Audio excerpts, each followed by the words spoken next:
فلسطين مشقايا هايستا مدافع إسرائيل أيا ولسي روبكي ugu horeeyo kab loo cararo malaha masaajid cisbitaal iyo iskuul warkooda haba sheegin go'doon iyo biilaan kaba sii daran meydadka oo isbitaalada buux dhaafiyay bukaanadii oo wili lagu sii weerarhayo isbitaalada shidaalkii wuu go'ay 57 dhaqaatiir kalkaaliyaal caafimaad ayaa dagaalka ku dhintay guud ahaan tirada dhimashada Falastiiniyiinta waxay maraysaa 8,117 ka badanna waa dhaawac hay'adda qaramada midoobay u qaabilsan OCHA ayaa sheegtay in 47 masaajid lagu burburiyay duqeymaha cirka Israa'iil halka 7 qaniisadood iyo masaajido dheeraad ah ay soo gaareen burbur qaar ka mid ah masaajidada ay dhibaatadu saameysay ayaa ku yaala magaalada Gaza, Khan Yunis, Baytullah iyo Yarmouk dhowr ka mid ah qaniisadaha burburay ayaa ah kuwa qadiimi ah sida ay sheegtay Euromed Human Rights Monitor wasaaradda arrimaha dibadda ee Falastiiniinta ayaa sheegtay in 22,600 oo guryo la burburiyay ilaa 2,835 guryo ayaa waxyeelo soo gaartay ilaa 1,791 ayaa noqday kuwa aan la degi karin burbur baan awgeed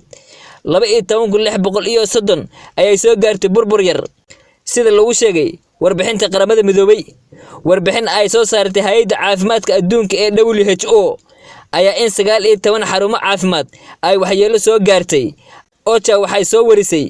in dhammaan 13 isbitaal iyo xarumaha kale caafimaad ay qayb ahaan shaqeynayeen sahay iyo shidaal yari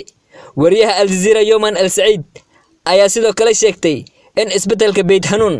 iyo isbitaalka Al Uyun ee Tel Al Hawa ay gabi ahaanba shaqada ka maqan yihiin duqeynta awgeed sidoo kale gaadiidka gurmadka degdega ah ayaa la burburiyay sida ay sheegtay warbixinta ururka caafimaadka adduunka ilaa 20 ambulance ayaa la burburiyay oo yaraan 90 goob waxbarasho ayaa la burburiyay sida ay sheegtay OCHA 20 ka mid ah kuwan ayaa ah rakibada UNRWA laba ka mid ahna kuwaas oo sidoo kale loo isticmaalo sida hoyga degdega ah Relief Web ayaa sheegtay in uu yaraan 70 xarumood oo warshado la burburiyay inta badan xarumaha bulcadaha iyo 4 ka mid ah 5 warshadood ee lagu nadiifiyo biyaha wasaqda ayaa joojiyay shaqadii taasoo keentay in wasaqda fudud iyo wasaqda adagba ay ku ururto wadooyinka oo ay noqoto khatar caafimaad sida ay sheegtay OCHA sida laga soo xigtay Euromed 49 warbaahin iyo xafiis warbaahineed ayaa la burburiyay waxa ka mid ah wargeysa maxalliga ah oo madax banaan Al Ayam oo xarintiisu tahay daarta Falastiin ee Gaza kaasoo gabi ahaanba ku burburay weerar ay Israa'iil ku qaaday sida ay sheegeen suxufiyiin aan xuduud lahayn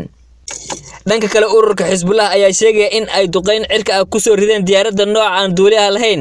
ee Israa'iil oo dul mareysay koonfurta Lubnaan waxay intaa ku dartay in diyaaradda aan duuliyaha lahayn lagu garaacay meel u dhow deegaanka Qiyaam qiyaastii 5 kiiloomitir u jirta xadka waxaana la arkayay iyadoo ku sii dhacaysa dhulka Israa'iil laba ilo oo dhanka ammaanka ah ayaa wakaaladda wararka ee Reuters u sheegay in tani ay tahay markii ugu horeysay oo Xisbullah ay ku dhawaaqdo in ay soo riday diyaarad aan duuliye lahayn ee Israa'iil leedahay bukaanada iyo dadka barakacay ee ku jira isbitaalka Al-Quds ee Gaza ayaa weli ka baqaya weerar ay Israa'iil ku qaaday xarunta kadib markii ciidanku amar ku bixiyay in halkaas si degdeg ah la iskaga baxo duqeymo waaweyn oo Israa'iil ka geysatay magaalooyinka Jenin, Nablus iyo Qalqilya ee daanta galbeed ee la haysto ayaa lagu soo waramayaa in ay sii socoto madaxa isbitaalka saaxiibtinimada Turkiga iyo Falastiin ee Gaza ayaa ka warbixiyay dhaawac la taaban karo in uu soo gaaray xarunta caafimaadka kadib duqeymo badan oo Israa'iil ah oo lala beegsaday bartilmaameedyo u dhow Save the Children waxay sheegayaan in tirada carruurta lagu dilay Gaza tan iyo 7 Oktoobar ay tahay 3,195 magaciiguna waa Xasan Neyman